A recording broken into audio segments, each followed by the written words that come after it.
Hasil buruk sepertinya sudah menjadi hal yang sangat wajar bagi Manchester City. Dini hari tadi, anak asuh Pep Guardiola tersebut mengalami kekalahan yang kesekian kalinya. Kekalahan kali ini terjadi di Liga Champions. Selain kekalahan, terdapat juga beberapa rekor buruk yang harus diterima oleh Manchester City. Bagaimana ceritanya? Bagi para penggemar sepak bola, jangan lupa like dan subscribe. Manchester City harus melakoni laga Liga Champions dengan catatan yang buruk. Dua pertandingan terakhir Manchester City di Liga Champions belum pernah meraih kemenangan. City harus kalah telak dari Sporting Lisbon dan imbang di kandang saat melawan Feyenoord Rotterdam. Hasil serupa juga diraih oleh seniornya tua Juventus yang di 3 laga terakhirnya di Liga Champions juga meraih hasil yang buruk. Kemenangan sangat penting bagi kedua tim untuk mengamankan peluang lolos ke babak berikutnya. City menurunkan skuad terbaiknya di pertandingan ini, begitu pula dengan Juventus. Seperti biasa, Manchester City menguasai jalannya pertandingan di babak pertama. Namun, skor kacamata berakhir hingga turun minum. Di babak kedua, City tetap menguasai jalannya pertandingan. Sementara Juventus selalu mengancam lewat skema serangan balik. Hingga di menit ke-53, akhirnya Juventus bisa mencetak gol melalui Dusan Vlahovic. Setelah ada kemelut di mulut gawang Manchester City, bola sempat dibuang oleh pemain Manchester City. Namun, bola terlebih dahulu melewati garis gawang. Merespon ketertinggalan, City terus menekan.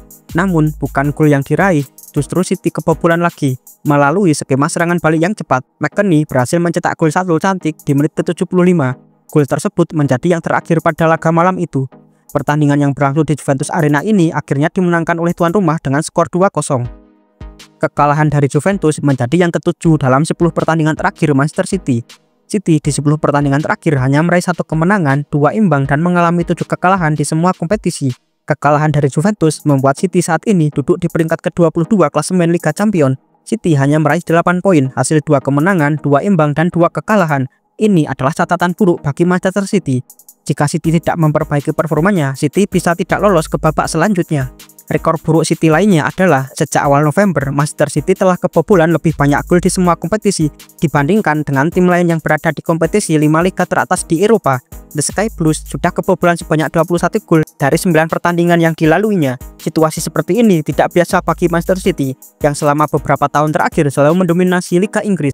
Jika beralasan banyaknya pemain yang cedera, tim seperti Liverpool juga ada pemain yang sedang mengalami cedera. Salah satu faktor paling utama adalah lini tengah City di musim ini kurang kreatif. Sebagaimana kita tahu bahwa kesuksesan City di 2 musim terakhir tak lepas dari peran krusial Rodri yang bisa menyeimbangkan antara lini serang dengan lini bertahan. Rodri di musim ini absen hingga akhir musim karena mengalami cedera. Tanpa kehadiran Rodri, City kehilangan kekuatan dalam transisi dan pertahanan. Pendapat serupa juga dikemukakan oleh legenda Liverpool yaitu Jamie Carragher yang menyebutkan krisis City ini sama yang dialami Liverpool di 2 tahun yang lalu.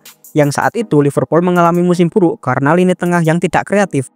Menurutnya, City memerlukan pemain baru untuk memperbaiki lini tengah. Jika tidak segera memperbaikinya, City akan lebih banyak mengalami kekalahan di musim ini. Selain faktor internal, faktor eksternal juga bisa menjadi penyebab merosotnya performa City di musim ini. Momentum keterpurukan City dimanfaatkan oleh para tim rival. Tim-tim seperti Liverpool, Arsenal, dan Chelsea di musim ini tampil begitu impresif. Arsenal yang memiliki kedalaman skuad bagus bisa tampil konsisten di musim ini. Chelsea juga mengalami kebangkitan setelah berganti pelatih. Chelsea saat ini menjadi tim kandidat kuat untuk meraih gelar juara Liga Inggris. Sementara Liverpool terus memperlebar jarak di puncak klasemen dengan semua pesaingnya. Meningkatnya performa rival menambah tekanan bagi Manchester City. Jika tidak segera menemukan solusi, besar kemungkinan City akan kehilangan tempat di Liga Champions musim depan. Jika ini terjadi, maka City mengalami sesuatu yang mustahil terjadi selama 1 dekade terakhir. Pertandingan selanjutnya, Manchester City akan melawan rival sekotanya yaitu Manchester United pada Minggu tanggal 15 besok. Kemenangan wajib diraih oleh City jika ingin terus berada di papan atas klasemen. Pertandingan besok, kedua tim sedang dalam performa yang buruk. Namun, MU datang dengan skuad terbaiknya dan pelatih anyar mereka. Layak kita nantikan pertandingan yang akan menghadirkan banyak kelucuan ini.